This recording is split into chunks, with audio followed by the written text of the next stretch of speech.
ಅಡಿಯಿಂದ ಪೈಪಲ್ಲಿ ಅದು ಇದು ಬಂತು ನೀರು ಎಂತಡೆ ಯಾವ ನೀರು? ಹೊರ ನೀರು ಹಾಂ ಸಖತ್ ಹೊರ ಬರುತ್ತಲ್ಲ ಗೊತ್ತ ವರ್ಷ ವರ್ಷ ಅದು ಪೈಪ್ ಒಳಗೆ ಬರೋಕ್ಕೆ ಶುರು ಆಯ್ತೆ. ಸುಳ್ಳಕ್ಕಿ ಸೋಮಣ್ಣವರು ಕೇಳ್ತಾ ಇದ್ದೀವಿ.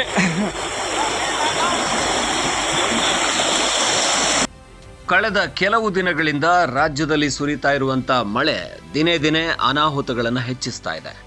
ಅದರಲ್ಲಿ ಕೂಡ ಮಲೆನಾಡು ಭಾಗಗಳಲ್ಲಿ ಅತ್ಯಂತ ಹೆಚ್ಚು ಮಳೆ ಆಗ್ತಾ ಇದ್ದು ಸಕಲೇಶಪುರ, ಚಿಕ್ಕಮಗಳೂರು, ಮೂಡಿಗೆರೆ, ಕೊಡಗು ಭಾಗದಲ್ಲಿ ಅಲ್ಲಲ್ಲಿ ಗುಡ್ಡ ಕುಸಿತ ಉಂಟಾಗಿದೆ. ಹಾಗೆಯೇ ರಸ್ತೆಗಳು ಕೂಡ ತುಂಡಾಗಿದ್ದು ಜನರ ಸಂಪರ್ಕಕ್ಕೆ ತೊಂದರೆಯಾಗಿದೆ.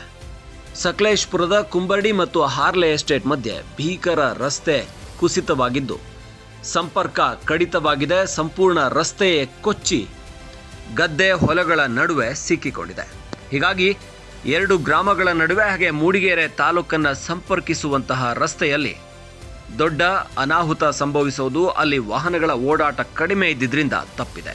ಸದ್ಯ ಚಿಕ್ಕಮಗಳೂರಿನಲ್ಲಿ ಕೂಡ ಹಲವು ಭಾಗಗಳಲ್ಲಿ ಸೇತುವೆಗಳೇ ಮುಳುಗಡೆಯಾಗಿದ್ದು, ಸೇತುವೆಗಳು ಮುಳುಗಡೆಯಾಗುವ ಜೊತೆಗೆ ಸೇತುವೆ ಸಂಪರ್ಕ ಕಡಿತ ಆಗಿ ಅಲ್ಲಿ ಕೂಡ ರಸ್ತೆಗಳು ಅತ್ಯಂತ ಹೆಚ್ಚು ಡ್ಯಾಮೇಜ್ ಆಗಿರೋದ್ರಿಂದ ವಾಹನಗಳ ಓಡಾಟ, ಜನರ ಸಂಪರ್ಕಕ್ಕೆ ಕೂಡ ತೊಂದರೆಯಾಗಿದೆ.